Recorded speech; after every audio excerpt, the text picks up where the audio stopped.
on a vu tout à l'heure à l'image le chef de l'État accompagné de la première dame et puis une forte délégation. On a reconnu quelques ministres à l'image et également les membres du gouvernement et puis des partenaires. Le Premier ministre, on l'a vu également, des partenaires financiers.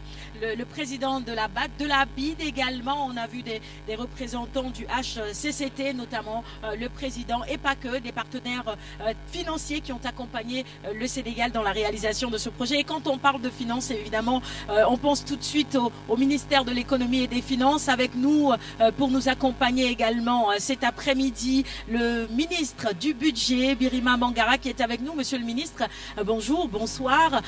C'est important de revenir sur l'aspect économique, financier, l'impact économique justement de ce projet qui est une priorité, il faut le rappeler, pour le PSE2.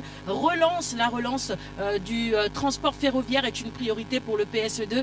Le ministre Abdoul Ndéné Sall nous l'a rappelé également ce matin sur les antennes de la RTS. Nous allons prendre le train en marche avant le ministre Sarah Issa qui est dans le train, vous le voyez rouler. Alors Issa, dites-nous comment est-ce que vous vivez ces premiers moments du train qui roule sur les rails, justement, on peut le dire, de l'émergence.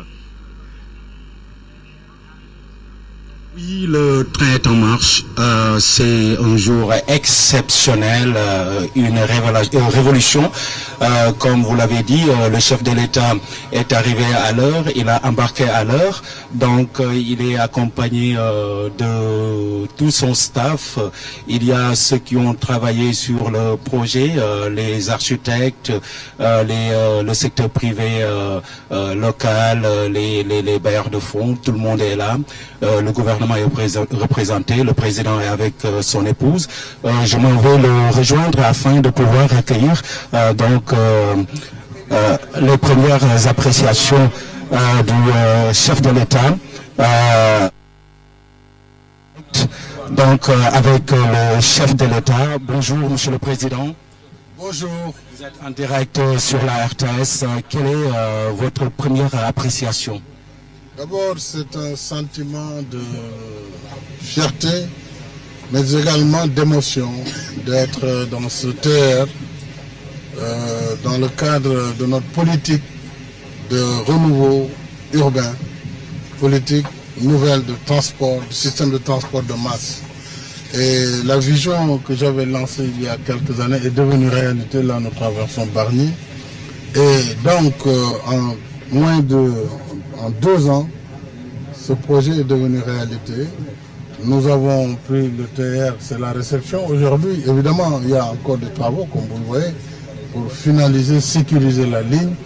Et dans quelques mois, les Sénégalais pourront emprunter ce train, particulièrement nos amis de la banlieue, mais aussi ceux de Rufisque, de Bargny, de Diamniadio. Et demain, jusqu'aux passagers qui viendront à l'aéroport international Blaise Diagne. Vous voyez que ce train est tout à fait moderne et il est destiné à l'ensemble des Sénégalais, mais aussi des étrangers qui visitent notre pays. Je pense que c'est un saut vers l'avenir et c'est ça qui me fait le plus plaisir. J'avais indiqué que ceci faisait partie du legs que je veux laisser aux générations futures. C'est pourquoi je voudrais en ce moment féliciter tous les acteurs qui ont travaillé dans ce projet, qui est un projet global. J'aurai l'occasion de revenir là-dessus tout à l'heure. Vous dites que c'est un saut vers l'avenir, de qu'on l'appelle une révolution. Est-ce le renouveau véritablement du ferroviaire au Sénégal? Oui, c'est le renouveau du ferroviaire, c'est de façon générale l'ambition que porte le plan Sénégal émergent que j'ai mis en place depuis 2014, qui est une vocation, une volonté de transformation positive de notre pays, de son économie, dans une économie inclusive, dans un état de droit. Et cela suppose que cette transformation se fasse avec les dernières technologies qui existent de par le monde, qu'il s'agisse du TR, qu'il s'agisse des autoroutes ou alors de la compagnie aérienne. Nous sommes dans ces standards-là, puisque c'est ça l'ambition d'une émergence. Nous y sommes déjà, mais nous allons amplifier la marche pour que dans l'horizon arrêté, vraiment le pays soit un pays moderne, mais un pays qui repose sur ses valeurs, qui repose sur le droit, un état de droit, mais également un pays qui travaille en solidarité avec l'ensemble de ses filles et de ses fils. Président, siège confortable, éclairage parfait. Comment appréciez-vous ce voyage? C'est un voyage confortable, c'est un voyage sécure, c'est aussi un voyage rapide.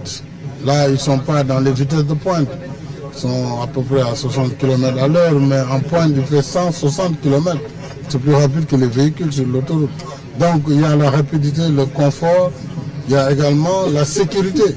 Parce qu'il s'agit d'assurer une sécurité optimale, aussi bien dans le train, dans son environnement, mais même aussi la sûreté. C'est-à-dire la ligne ferroviaire par rapport à l'extérieur, par rapport à d'autres menaces. Et toutes ces conditions, toutes ces préoccupations sont prises en compte.